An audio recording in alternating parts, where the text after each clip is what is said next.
ಎಲ್ಲರಿಗೂ ನಮಸ್ಕಾರ. Welcome to kitchen ಕೈ ರುಚಿ. ಇವತ್ತು ನಾವು ಮಾಡ್ತಿರೋ ರೆಸಿಪಿ ಶಾವಿಗೆ ಪಾಯಸ. ಅದಕ್ಕೆ ಬೇಕಾಗಿರೋ ಇಂಗ್ರೀಡಿಯೆಂಟ್ಸ್ ನೋಡೋಣ ಬನ್ನಿ. 1 ಕಪ್ ಶಾವಿಗೆ, ಅರ್ಧ ಕಪ್ ಸಕ್ಕರೆ, 2 ಸ್ಪೂನ್ ತುಪ್ಪ, 5 ಏಲಕ್ಕಿ, ಸ್ವಲ್ಪ ಡ್ರೈ ಫ್ರೂಟ್ಸು, 3 ಸ್ಪೂನ್ ಬಾದಾಮ್ ಪೌಡ್ರು, ಅರ್ಧ ಲೀಟರ್ ಹಾಲು. ಈಗ ಹೇಗೆ ಮಾಡೋದಂತ ನೋಡೋಣ ಬನ್ನಿ. ಒಂದು ಪ್ಯಾನ್ಗೆ ತುಪ್ಪ, ಸ್ವಲ್ಪ ಡ್ರೈ ಫ್ರೂಟ್ಸ್ ಹಾಕೊಂಡು ಫ್ರೈ ಮಾಡ್ಕೊಳ್ಳೋಣ.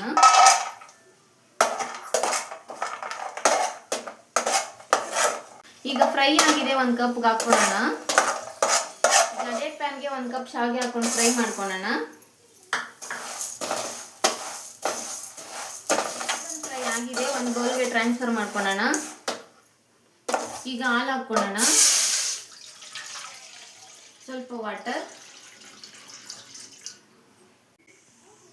ಹಾಲು ಕುದಿಯುವಾಗ ಏಲಕ್ಕಿ ಹಾಕೊಂಡು 2 ನಿಮಿಷ ಕುದಿಸ್ಕೊಳ್ಳೋಣ. ನಂತರ ಶಾವಿಗೆ ಹಾಕಿ ಸಕ್ಕರೆ ಹಾಕ್ಕೊಳ್ಳೋಣ. ಈಗ ಪಾಯಸದ ರುಚಿ ಹೆಚ್ಚಾಗಲು ಸ್ವಲ್ಪ ಬಾದಾಮ್ ಪೌಡರ್ ಆ್ಯಡ್ ಮಾಡ್ಕೊಳ್ಳಿ.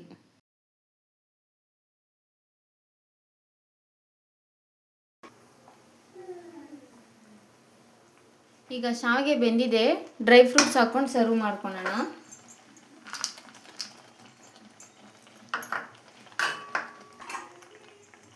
ಈಗ ಶಾವಿಗೆ ಪಾಯಸ ರೆಡಿ ಟು ಈಟ್. ಈ ವಿಡಿಯೋ ಇಷ್ಟ ಆದರೆ ಲೈಕ್ ಮಾಡಿ, ಶೇರ್ ಮಾಡಿ, ಕಿಚನ್ ಕೈ ರುಚಿ ಯೂಟ್ಯೂಬ್ ಚಾನಲ್ನ ಸಬ್ಸ್ಕ್ರೈಬ್ ಮಾಡಿ.